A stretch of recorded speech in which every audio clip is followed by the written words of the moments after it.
So one of my clients sent me a video, it was actually a TED Talk on emotional hygiene. And it really captured what we've been working on in therapy and what we've been talking about and what we've been trying to build for her. So I wanted to shoot a video kind of about that and some of my thoughts on that because it's so important. And just like this video talked about, it's not what we're taught in our society. We're not taught to value it.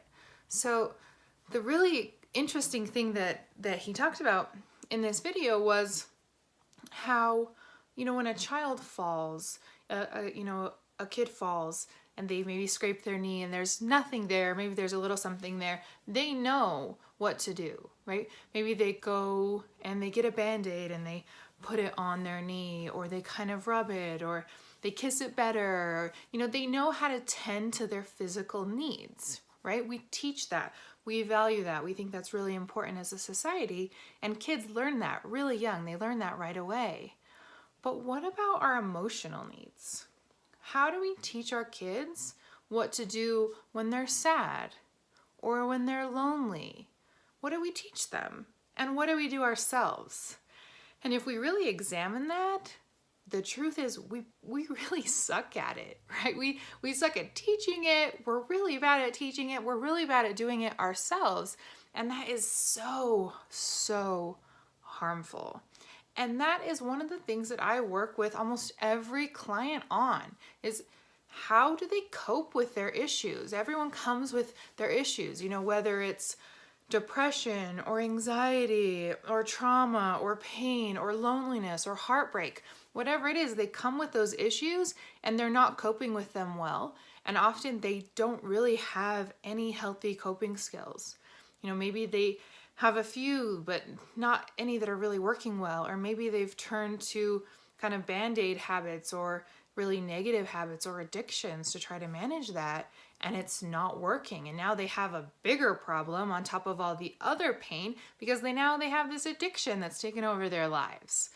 So this is something that it's crucial in feeling better and feeling happy and figuring out how to find joy and balance in our lives. And if we think about it, we're so bad at it. I really liked one of the other things he talked about, which was how much our negative thoughts add to our pain. Now, working through negative thoughts is something that I really love doing and I enjoy doing so much. And I've mentioned in other videos, and I have a whole piece of a program that addresses how to challenge your negative thoughts and start to rework them. Because what I've found is that is often kind of a piece of the root of people's pain. They're making it worse and they're carrying out trauma and negativity in their heads, and they're really good at it. And so if we can address that and change that, then it pulls kind of that root out, and all the other stuff that's happening after that doesn't happen anymore because we're taking away that negative thought and that root that kind of keeps going and going and going.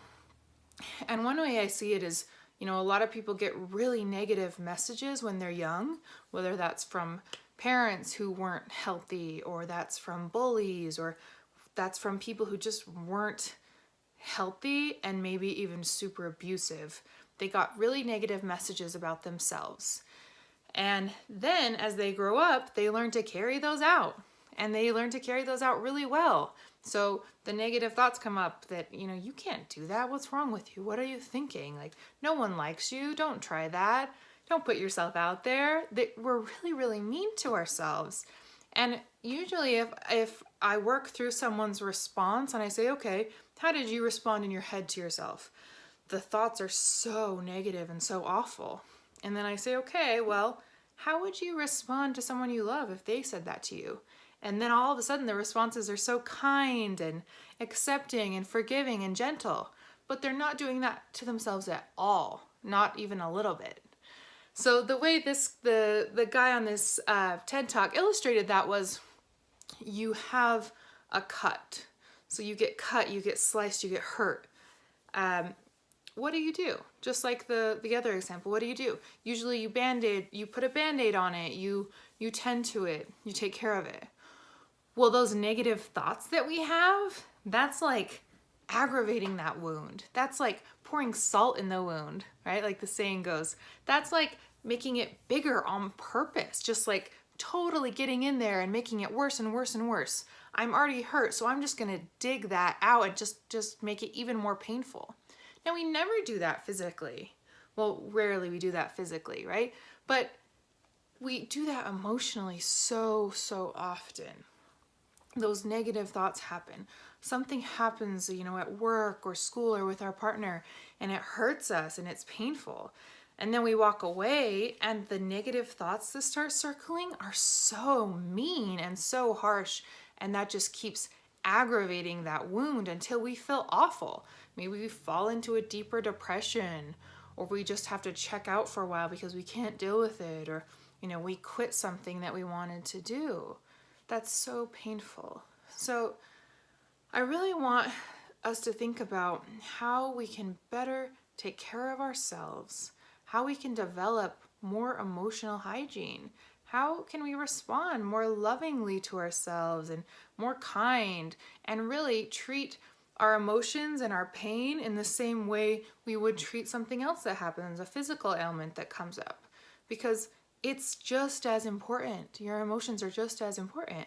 And the pain that can come and the negative side effects that can come from not dealing with these emotional things in a way that's healthy are just as bad as not dealing with a physical illness as well. So, things like loneliness, pain, failure. Some other ones that he addressed were rejection, ruminating, things like that I deal with in my practice as well all the time.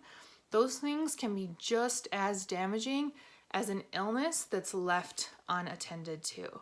So those things can make you more likely to die at an earlier age. They can make you more likely to develop a physical ailment. They can make you more likely to develop depression.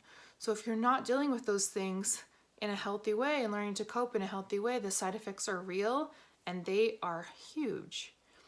So think about that. Think about kind of what you can do to better tend to yourself.